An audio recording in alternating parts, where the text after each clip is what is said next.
Good afternoon. I'm going to be starting my speech now.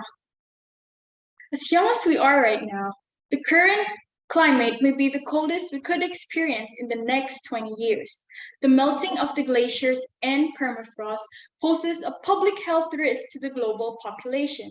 These permafrosts contain frozen microorganisms like disease-causing bacteria, older strains of viruses, and potentially harmful organisms from buried carcasses.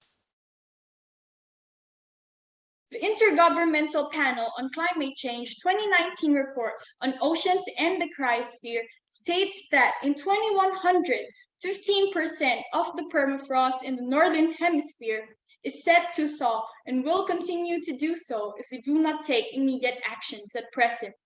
During the COVID-19 pandemic, usual activities were stalled to curb the transmission of the virus. In early 2020, the World Meteorological Organization observed a momentary decline in carbon emissions. Although this 5.5 to 5.7% drop is historical, as it is the biggest drop that the planet has ever seen ever since the Second World War, it was quick to rise again in the latter part of 2020. Emissions were even higher than those in the previous year. The COVID-19 pandemic prompted public health, economical, and ecological crisis. A post-pandemic recovery does not mean a COVID-free society anymore. It means working to achieve the Sustainable Development Goals to create a pandemic-resilient society. First and foremost, the post-pandemic recovery should include attending to the climate emergency and shifting to sustainable production and consumption strategies. By doing these things, we ensure the health and well-being of the population. Many industries were affected by the pandemic, and there was a reassessment and redefinition of the demands and consumption of energy worldwide.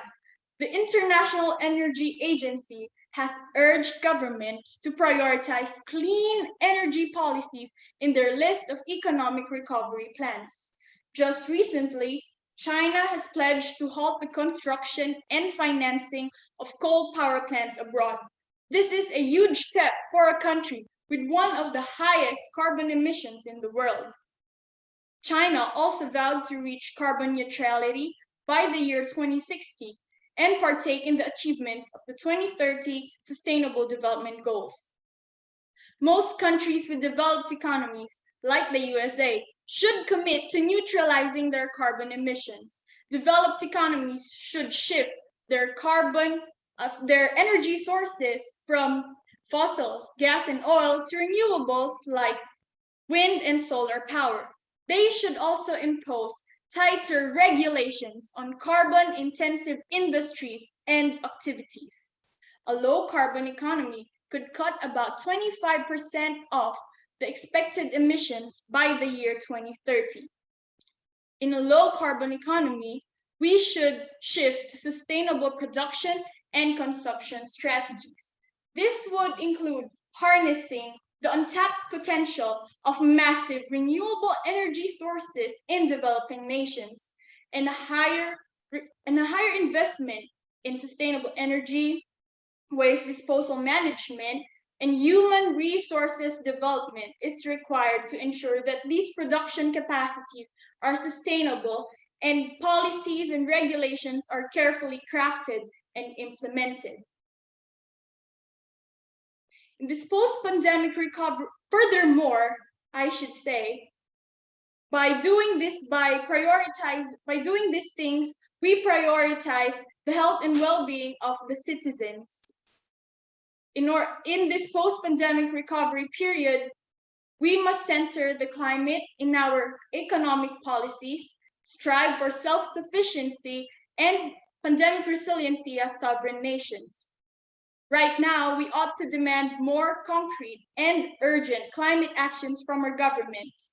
Locally, we must oppose projects that threaten the environment and the ecosystem. We must advocate for greater compliance to the Paris Agreement and keep our nationally determined contributions in check. Though 2020 showed only a sliver of hope, We must not be cynical nor defeated. We must be determined and assertive because the privilege of youth is hope. Thank you. I've got one question I would like to ask. A very nice job. As you mentioned in your speech, you said under the permafrost there are bacteria that or viruses that could be very dangerous for us because they're very old. Also, there's reserves of methane gas, which, if released, will exacerbate the climate change problem even worse. And those are two really terrifying things. And I know that you are worried about this. How do you get your friends in the same age group to care about these issues? What are the strategies that you use to to kind of motivate people to think about those issues as well, because they're very scary for the future? Yeah, thank you for the question. Personally, I don't start in a big group of my friends yet. I start to talk to my little brother, to my mother. I start with my family before I branch out to my friends. When you can convince your family member, when you talk to your family member and they believe you, I show them I show them videos about it, and I read some reports and summarize it for them, so it would be easier to digest, because not everyone has the same interest in the climate, in the sustainable development goals, because their main force is their aspirations in things that are short term. So to make it more digestible, for first of all for my family, I try to read on behalf of them and share what I read to them. And when I can convince my family member, I then do the same to my friends. Okay, it's a great answer. Thank you very much. Thank you very much. My heart also moved by your speech. Thank you.